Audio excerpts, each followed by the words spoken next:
Zion விசுவாச தேவாலயம் வழங்கும் ஜீவக்குரல். நீங்கள் உலகத்திற்கு ஒளியாய் இருக்கிறீர்கள். ஜீவக்குரல் ப்ரோக்ராம் நம்பர் 581.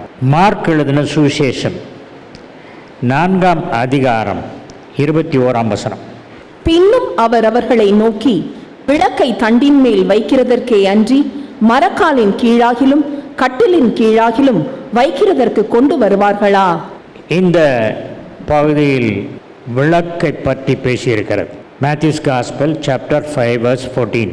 நீங்கள் உலகத்துக்கு வெளிச்சமாயிருக்கிறீர்கள். மலையின் மேல் இருக்கிற பட்டணம் மறைந்திருக்க மாட்டாது.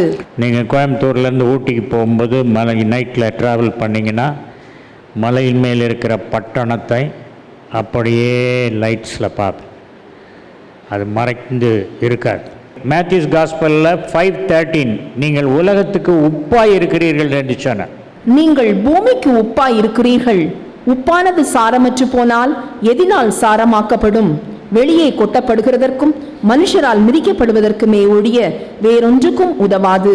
உப்பு என்று சொன்னார், ஒளி என்று சொன்னார். நீங்கள் பார்த்தீங்கன்னா உப்புக்கு ஒளிக்கு சம்பந்தம் இருக்கு.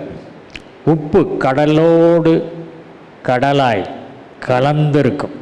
அந்த கலந்திருக்கிற உப்பை சூரிய ஒளிதான் பிரிக்கும். தூத்துக்குடியில் உப்பளங்களுக்கு போனீர்கள் என்று சொன்னால் பாத்திகள் கட்டி கடல் பகுதி பக்கத்திலே அந்த கடல் நீரை வாங்கி அந்த பாத்திகளில் ஊற்றுவார்.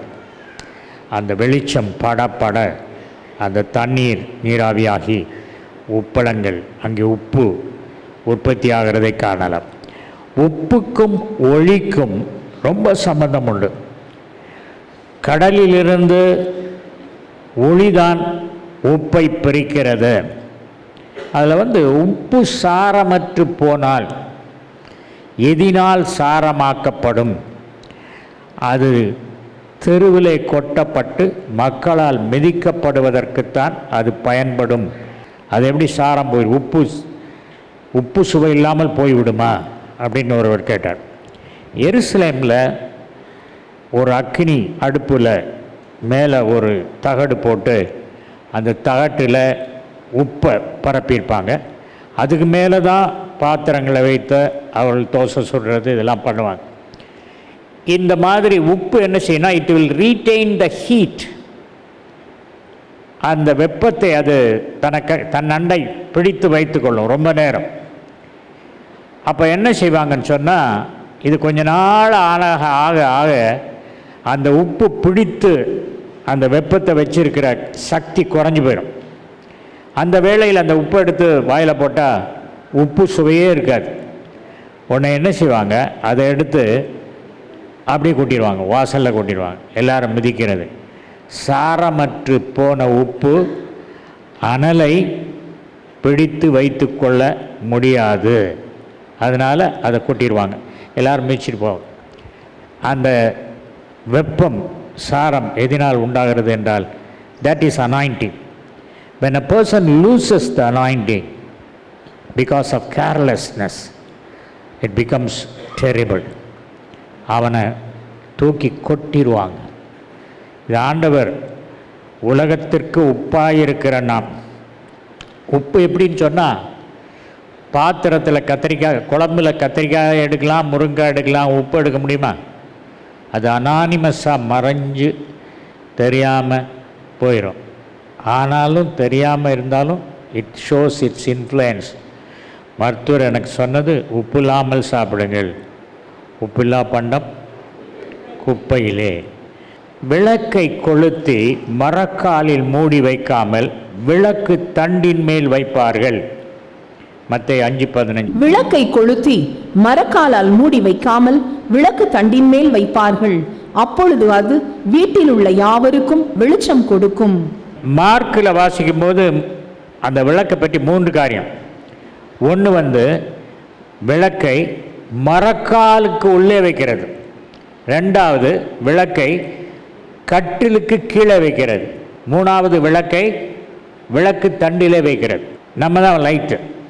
You are the light of the வேர்ல்டுன்னு ஆண்டவர் சொன்னார். நம்ம 3 விதத்தில் இருக்கலாம். ஒன்று, விளக்கை கொளுத்தி, ஒரு மெழுகுவர்த்தியை கொளுத்தி ஒரு மரக்காலை போட்டு மூடி வச்சா என்னாகும்? அணைஞ்சு போயிடும். காரணம், ஆக்சிஜன் இல்லாமல் அணைஞ்சு போயிடும். அந்த மரக்கால் சொல்லும், நீ எனக்கும் பிரயோஜனம் இல்லை, உனக்கும் பிரயோஜனம் இல்லை, நான் உன்னை அணைச்சிடுறேன் அப்படின்னு அது அணைஞ்சு போயிடும். அது ஒரு ஸ்டேஜ். நிறைய பேர் எனக்கு சொல்லுவாங்க, பாஸ்டர் அந்த காலத்தில் நான் ரட்சிக்கப்பட்ட பொழுது எவ்வளோ வைராக்கியமாக இருந்தேன்னு தெரியுமா, ஓடி ஓடி சுவிசேஷத்தை சொல்லுவேன். இப்போ தான் கொஞ்ச நாளாக அப்படி மந்தமாயிடுச்சு, பைபிள் எடுத்தாலே தூக்கம் வருது அப்படின்னு சொல்லிட்டு சொல்லுவாங்க. கர்த்தருக்குள் அன்பானவர்களே, ஆகவே நாம் மரக்கால் வைத்து மூடப்பட்ட விளக்குகளாக இருக்கக்கூடாது. ரெண்டாவது, சாட்சி சொல்லும்போது சொல்லுவாங்க, மெழுகுவர்த்தி, சின்ன மெழுகுவர்த்தி, ஏதோ ஒரு மூலையில் உட்காந்து கொஞ்சம் லைட் கொடுக்குறேன் அப்படின்னு. கட்டில் கடியில் போய் ஒரு லைட்டை வச்சா என்ன ஆகும்? லைட் போயிடுச்சு. மெழுகுவர்த்தியை கொளுத்தி எல்லோரும் இருக்கும்போது கட்டில் கடியில் ஒன்றி நீங்கள் வச்சிங்கன்னா என்ன ஆகும்? அவங்களுக்கும் பிரயோஜனம் இல்லை. கட்டில் கடியில் யார் இருக்க போகிறோம்? கட்டில் மேலேயாவது ஆள் இருப்பாங்க, கட்டில் கடியில் யார் இருக்க மாட்டாங்க. சிலர் அந்த மாதிரி தான் ஒளி கொடுப்பார்கள், அதனுடைய ரிசல்ட் இருக்காது, அது மற்றவர்கள் பயன்படாது. ஆனால் விளக்கை கொளுத்தி விளக்கு தண்டின் மேல் வைப்பார்கள். விளக்கு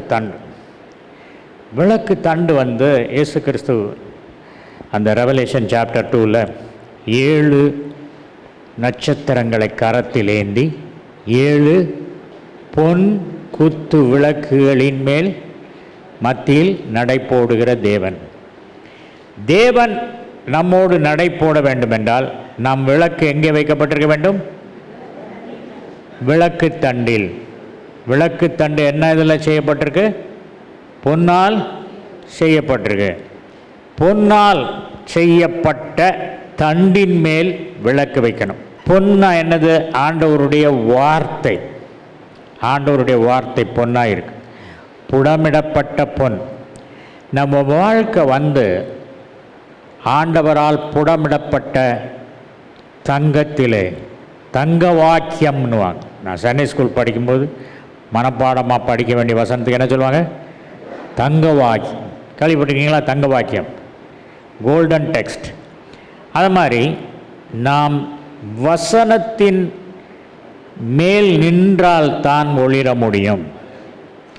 வசனத்தின் மேல் நிற்கிறவன் மலையின் மேல் இருக்கிற ஒரு பட்டணத்தை போல் இருக்கிறான். அவனுடைய லைட்டு எவ்வளோ தூரத்துக்கு பிரகாசமாக இருக்கும். இந்த ஒளியை பற்றி சொன்னபோது இயேசு கிறிஸ்து அவரும் லைட்டாக இருக்கார். John's gospel chapter 8 verse 12. மறுபடியும் இயேசு ஜனங்களை நோக்கி, நான் உலகத்திற்கு ஒளியாயிருக்கிறேன், என்னை பின்பற்றுகிறவன் இருளிலே நடவாமல் ஜீவ ஒளியை அடைந்திருப்பான் என்றார்.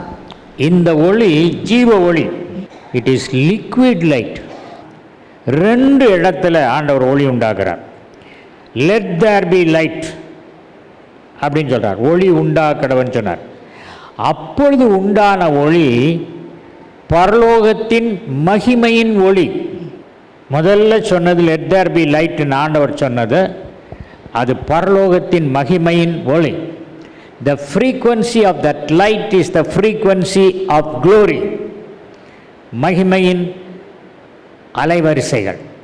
அதுக்கப்புறம் 4வது நாள் தான் அவர் சூரிய ஒளியை உண்டாக்கினார். ஆகவே 2 kinds of lights are there. For the natural world, the sunlight, moonlight, stars. For the supernatural world, the glory light. ஆகவே நாம் ஒளியில் நடக்கிறவர்களாய் இருக்க வேண்டும் என்று சொன்னால் அதற்கு அர்த்தம் சூரிய ஒளியில் நடக்கிறவர்களாய் அல்ல, பரலோகத்தின் மகிமை ஒளியில் நடக்கிறவர்களாக இருக்க வேண்டும். திடீர்னு நம்ம வீட்டில் லைட்டு பிரகாசமாக இருக்க லைட்டு மங்க ஆரம்பிக்கும். அப்போ நம்ம என்ன சொல்லுவோம்? Voltage drop. Voltage drop. எப்படி மின்சாரத்தில் வோல்டேஜ் ட்ராப் ஆகுதோ அதே மாதிரி பிரகாசமாக இருக்கிற நமக்கு வோல்டேஜ் ட்ராப் ஆச்சுன்னா நம்முடைய பிரகாசம் குறைய ஆரம்பிக்கும். பேதுரு ஒரு உலகத்திற்கு ஒளியாக இருந்தான். 12 சீடர்களுக்கு அவன் தலைவனாக இருந்தான். அவன் ஒளியாக இருக்கிற அவன் எது மேலே வைக்க வேணும்? பொன் விளக்கு தண்டு மேல் ஆண்டவருடைய வார்த்தையின் மேல் வைக்க வேணும். ஆண்டவர் சொல்கிறாரு, நான் சீக்கிரத்தில் மரணத்தை சந்திக்க போகிறேன்னு சொல்கிறார். நேரிடக்கூடாது. வோல்டேஜ் ட்ராப் ஆயிடுச்சு. ஆண்டவருடைய வார்த்தைக்கு இது நடக்காது. I don't endorse this verse. இந்த வார்த்தையை நான் மறுதளிக்கிறேன், ஒப்புக்கொள்றதில்ல. அப்போ அவர் என்ன சொன்னார்? அப்பாலே போ சாத்தான், கெட் தி பிஹைண்ட் மீ அப்படின்னு சொன்னார். ஆகவே விளக்கு தண்டின் மேல் இருக்க வேண்டிய ஆண்டவருடைய வார்த்தையை ஏற்றுக்கொள்ள வேண்டிய பேதுரு அந்த வசனம் நடக்காதுன்னு சொன்ன உடனே என்ன ஆயிடுது? ஃபியூஸ் போயிடுது. வோல்டேஜ் ட்ராப் இல்லை, இது ஃபியூஸ் போயிடுது. ஃபியூஸ் போனால் என்னது? சாத்தானின் வார்த்தைகள். அவன் மரக்கால் கீழே போயிடுச்சு, அந்த ஒளி அணைஞ்சு போச்சு அப்படின்னு அர்த்தம். நம்ம ஒளியாக ஷைன் பண்ணணும். நம்ம மற்றவர்களுக்கு ஒளியாக இருக்க வேண்டும். ஒளி மக்களை வழி நடத்தும், சரியான பாதையில் செல்ல வழி நடத்தும். 1 யோவான் 1:7. அவர் ஒளியில் இருக்கிறது போல நாமும் ஒளியிலே நடந்தால் ஒருவரோடொருவர் ஐக்கியப்பட்டிருப்போம். அவருடைய குமாரனாகிய இயேசு கிறிஸ்துவின் ரத்தம் சகல பாவங்களையும் நீக்கி நம்மை சுத்திகரிக்கும். இயேசு கிறிஸ்துவின் ரத்தம் தான் நம்மளை ஒளியில் நடக்கிறவர்களாக செய்கிறது. ஒரு காலத்தில் நீங்கள் அந்தகார இருளில் இருந்தீர்கள். Colossians chapter 1 verse 13. இருளின் அதிகாரத்தினின்று நம்மை பிரித்து அன்பின் குமாரனுடைய ராஜ்யத்திற்கு நம்மை உட்படுத்தினார். அவர் நம்ம டார்க்னஸ்ல இருந்து லைட்டுக்கு கொண்டார். Colossians chapter 1, கொலோசியர் 1:13. இருளின் அதிகாரத்தினின்று நம்மை விடுதலையாக்கி தமது அன்பின் குமாரனுடைய ராஜ்யத்திற்கு உட்படுத்தினவருமாயிருக்கிற பிதாவை ஸ்தோத்தரிக்கிறோம். இருளில் இருந்து நம்ம நீக்கி என்னது? அவருடைய குமாரனின் ராஜ்யத்திற்குள் நம்மை வழி நடத்தினார். We are not in the kingdom of darkness. We are not in the kingdom of Satan, but we are in the kingdom of the dear Son. நம்மை அன்பாய் நேசிக்கிற இயேசு கிறிஸ்துவினுடைய குமாரனாக இருக்கிறோம். சயின்டிஸ்ட் சொல்கிறாங்க, ஸ்பீட் ஆஃப் லைட் 1,86,000 மைல்கள் வினாடிக்கு. அது ஒரு வினாடியில் உலகத்தை 7.5 தடவை சுற்றி வந்துடும். 1,86,000 மைல்ஸ் பெர் செகண்ட். இந்த லைட் அவ்வளோ வேகமாக ட்ராவல் பண்ணது. இயேசு கிறிஸ்துவின் காலத்தில் ஒளியின் வேகம் 10%லேருந்து 30% அதிகமாக இருந்தது அப்படின்னு விஞ்ஞானிகள் சொல்கிறாங்க. இப்போ நம்ம current speed of light is 1,86,000 miles per second. இப்போது நான் சொல்லியிருக்கேன், கர்த்தர் நம்மை பரலோகத்தின் அனுபவத்திற்கு அழைத்து செல்லும் பொழுது ஒளியின் வேகத்தில் அழைத்து செல்லுகிறார். You understand? ஒளியின் வேகத்தை விட அதிகமான வேகத்தில் போனால் we go back in time. அந்த கோ பேக் இன் டைம் மற்றவங்களுக்கு நான் ப்ராக்டிஸ் பண்ணுறேன். அதை ஃபுல்லாக ப்ராக்டிஸ் பண்ண ஆரம்பிச்சிட்டேன்னா நம்ம காலத்திற்கு பின்னால் போகலாம், காலத்துக்கு முன்னால் போகலாம். அது ஒரு தனி அனுபவம்.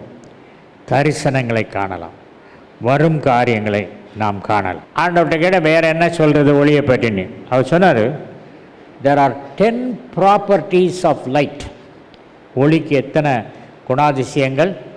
10 குணாதிசயங்கள். ஃபர்ஸ்ட் ப்ராப்பர்ட்டி இஸ் ரிஃப்ளெக்ஷன், பிரதிபலித்தல். பிரதிபலித்தல்னா சூரிய ஒளி இருக்க, சூரிய ஒளியை சந்திரன் பெற்றுக்கொண்டு என்ன செய்து நிலா வெளிச்சம் வருது. சரியா? சூரியனுக்கு பௌர்ணமி அமாவாசை உண்டா? சந்திரனுக்கு பௌர்ணமி அமாவாசை உண்டா? உண்டு. நம்ம தான் சந்திரன். நிறைய பேர் சந்திரன்னு பேர் வச்சுக்கோ. திடீர்னு பௌர்ணமியாக இருக்கிற நம்ம தேஞ்சி அமாவாசை ஆயிரும், கருப்பாயிரும். அப்புறம் மறுபடியும் யாராவது ஒரு பிரசங்கத்துக்கு போயிட்டு வளர்பிறை பிறைய பார்ப்போம். நம்ம first property is reflection. We have to reflect the Lord Jesus Christ. இயேசு கிறிஸ்துவை பிரதிபலிக்கிறவர்களாய் நாம் இருக்க வேண்டும். நம்மளை பார்க்கும்போது இவர் கிறிஸ்துவை சார்ந்தவர் அப்படின்னு சொல்லணும். ஒரு தடவை திருக்கோயிலூருக்கு மீட்டிங் போகிறதுக்கு முந்தி என்னை பார்க்காதவங்க என்னை ஸ்டேஷனில், விழுப்புரம் ஸ்டேஷனில் பிக்கப் பண்ணுவாங்க. எப்படி கண்டுபிடிக்கிறது அப்படின்னு கேட்டார். நான் சொன்னேன், அன்றைக்கி ப்ளூ ஷர்ட் போட்டு வரேன், ப்ளூ பேண்ட் ப்ளூ ஷர்ட் போடுவேன். யாரும் பேண்ட்டு ஷர்ட்டும் ப்ளூ போட மாட்டாங்கன்னு நினைக்கிறேன். அப்படி போட்டாலும் 2 பேரை வச்சுட்டு உங்கள் பேர் விக்டராஞான் ராஜான்னு கேளுங்க, கண்டுபிடிச்சிடலான்னு. அவர் நோ ப்ராப்ளம், ஒருத்தர் அனுப்புகிறேன், அவர் உங்களை பஸ்ஸில் ஏற்றி கூப்பிட்டு வந்துடுவார், காரில் ஏற்றி கூப்பிட்டு வந்துடுவார்னு சொன்னேன். சரின்னு சொல்லி நான் சொல்லி மறந்துட்டேன். மஞ்சள் சட்டை போட்டு வந்தேன். இறங்கிட்டு என்னடா இவனும் காணுமே, நம்ம ரிசீவ் பண்ண ஒருத்தனுமே வரலையா அப்படின்னு நினச்சிருக்கேன். எல்லோரும் கேட் வெளியே போயிட்டே இருக்கான். கூட்டம் எக்கச்சக்கம் நிறையா இறங்கிச்சு விழுப்புரத்தில். நான் நின்றுட்டு இருக்கும்போது ஒருத்தர் வந்து, நீங்கள் ஏன் ப்ளூ சட்டை போடலன்னு கேட்டார். நான் தான் விக்டருங்க போட மறந்துட்டேன்ப்பா அப்படின்னு சொன்னேன். ஸோ அவர்கிட்ட கேட்டேன், ப்ளூ ஷர்ட் போடாட்டாலும் எல்லோ ஷர்ட் போட்டாலும் நான் தான் பிரசங்கியார்னு உங்களுக்கு எப்படி தெரியுது? உங்கள் முகத்தை பார்த்தாலே தெரியுது அப்படின்னா. நம்ம we must reflect the Lord Jesus Christ. Reflection is one of the properties of light. Second is refraction. அதை ஒளி இன்னொருத்தருக்குள்ளே போயிட்டு அது வெளியே வரும். நம்ம ஒளியாக இருக்கிற நம்முடைய ஒளியை மற்றவர்களுக்கு கொடுக்கணும். அதுக்கு அடுத்தது டிஸ்பர்ஷன். ஒளி ஒரு ஒளிக்கற்றையாக இருந்தாலும் சில பொருட்கள் மூலம் போகும் பொழுது அது ஸ்ப்ரெட் ஆகிடும். Darkness is absence of light. டார்க்னஸ்னு ஒன்றுமே கிடையாது. ஒளி இல்லாதான் டார்க்னஸ். அதனால் டார்க்னஸை அள்ளி வெளியே கொட்ட முடியாது, ஏன்னா அங்கே ஒன்றுமே இல்லை. லைட் வந்துருச்சுன்னா டார்க்னஸ் ஆட்டோமேட்டிக்காக போயிடும். அதுக்கப்புறம் இன்டர்ஃபரன்ஸ். ஒளி மற்றவர்களுடைய சில பொருள்களுக்குள்ளே அது பாய்ந்து சென்று அதை மாற்றும்.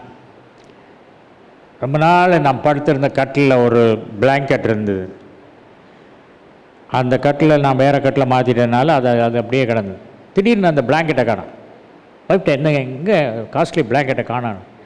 வெயிலில் காய போட்டிருக்கேன், ரொம்ப நாள் சிக்காக படுத்துருந்தீங்கல்ல, அதில் கிருமிகள்லாம் செத்து போகிறதுக்கு என்ன செய்யிருக்கேன், வெயிலில் காய போட்டிருக்கேன். கிருமிகளை கொல்லும் ஆற்றல் ஒளிக்கு உண்டு. ஒளிக்கு நிறையா ஃப்ரீக்குவன்சி.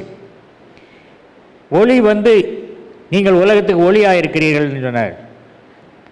ராஞ்சன் என்ற விஞ்ஞானி டேபிளுக்குள்ளே ஏதோ ஒரு பொருளை வச்சுட்டு அந்த ரேஸ் அனுப்பின போது ஃபோட்டோவில் அது பதிவாயிருச்சு. அவருக்கு தெரியல இது என்ன ரேஸ்ன்னு தெரில. ஒன்றும் பேர் தெரியாதனால என்ன வச்சுட்டாரு, எக்ஸ் ரேஸ்ன்னு வச்சுட்டார் ராஞ்சன்கிறவங்க. ஏன்னா கணித பாடத்தில் கண்டுபிடிக்கப்படாத எண்ணெய் என்ன செய்வோம், எக்ஸ் என கொள்வோம் அப்படின்ட்டு தான் will arrive at the value of x. So this was x ray. அப்போ நான் ஒளின்னா சில வேளையில் யார் முன்னால் போய் நின்னேன்னா என் பாடியை செக் பண்ணுறேன். திடீர்னு இந்த பக்கம் ஒரு வலி வந்ததுன்னா இது இடது பக்கம். அவங்களுக்கு சொல்லுவேன், இடது பக்கத்தில் உங்களுக்கு இந்த பக்கத்தில் வலி இருக்காரு, கரெக்டாக எப்படி சொல்கிறீங்க அப்படின்னு. இது ஒன்றும் பெரிய காம்ப்ளிகேஷன் கிடையாது. ஹிட் ஆர் மிஸ் வேலையில் நான் சொல்லலை. We are light means we have the properties of light. ஒளியாக இருக்கு. அதுக்கப்புறம் light has got total internal reflection. அதுக்கு உள்ளேயே இது பிரதிபலிக்கிறது மாத்திரமல்ல, a certain percentage of light will get inside. இயேசு கிறிஸ்துவின் ஒளியை அப்படியே ரிசீவ் பண்ணி பிரதிபலிச்சுட்டு போனால் என்ன பிரயோஜனம்? இன்டர்னல் ரிஃப்ளெக்ஷன் நமக்குள்ளே போகணும். ஒவ்வொரு பிரசங்கமும் நமக்குள்ளே போகணும். ஒவ்வொரு பிரசங்கமும் நம்மை மாற்றி அமைக்க வேண்டும். ஒளி 7 நிறங்களை உடையதாக இருக்கிறது. அந்த நோவாவின் காலத்தில் தான் ஃபஸ்ட் டைம் ரெயின்போ வந்தது, டிஸ்பர்ஷன் வந்தது. அந்த வெள்ளொளியில் 7 நிறங்கள் இருக்கிறது. கர்த்தர், கருணையுள்ள கர்த்தர் இனி மக்கள் இனம் முழுவதையும் தண்ணீரினால் அழிக்க மாட்டேன் என்பதற்கு ரெயின்போவை வச்சார்னு பார்க்க. 7 colors. The Lord said the 7 colors stands for 7 spirits mentioned in Isaiah chapter 11 verse 1 and 2. ஈசா என்னும் அடிமரத்திலிருந்து ஒரு துளிர் தோன்றி அவன் வேர்களிலிருந்து ஒரு கிளை எழும்பி செழிக்கும். ஞானத்தையும் உணர்வையும் அருளும் ஆவியும், ஆலோசனையையும் பலனையும் அருளும் ஆவியும், அறிவையும் கர்த்தருக்கு பயப்படுகிற பயத்தையும் அருளும் ஆவியுமாகிய கர்த்தருடைய ஆவியானவர் அவர் மேல் தங்கியிருப்பார். 7 ஆவிகள். நீங்கள் visions பார்க்கணுமானா you must specialize in these 7 kinds of spirits. அந்த 7 ஆவிகளுக்கும் ஒவ்வொரு நிறம் இருக்கிறது. வெள்ளொளியை பிரிசம் மூலமாக முப்பட்டை கண்ணாடி அதன் மூலமாக அழைக்கும் போது 7 நிறம் வரும். ஞானத்தை அருளும் ஆவிக்கு ஆரஞ்சு கலர், உணர்வை அருளும் ஆவி எல்லோ கலர், ஆலோசனை அருளும் ஆவி கிரீன் கலர், பலனை அருளும் ஆவி ப்ளூ, அறிவை அருளும் ஆவி இண்டிகோ, கர்த்தருக்கு பயப்படும் ஆவி வயலட், கர்த்தருடைய ஆவி சிவப்பு. ஏன்னா அவர் ரத்தம் சிந்தி மரித்தார்.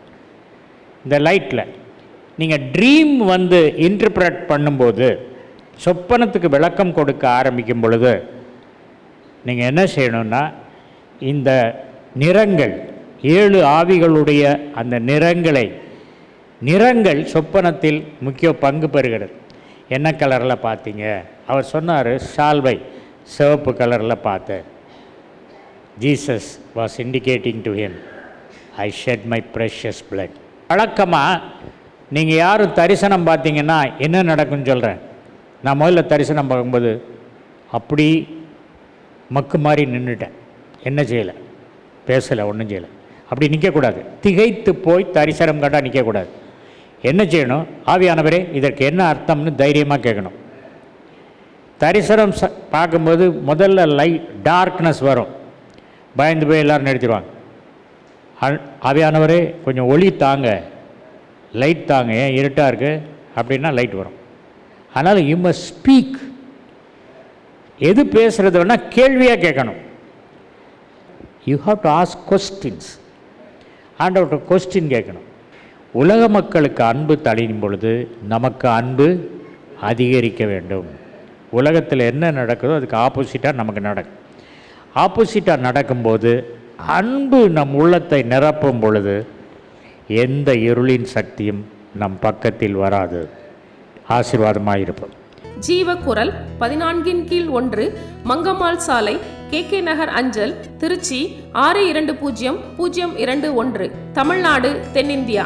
மொபைல் எண் 919025432432.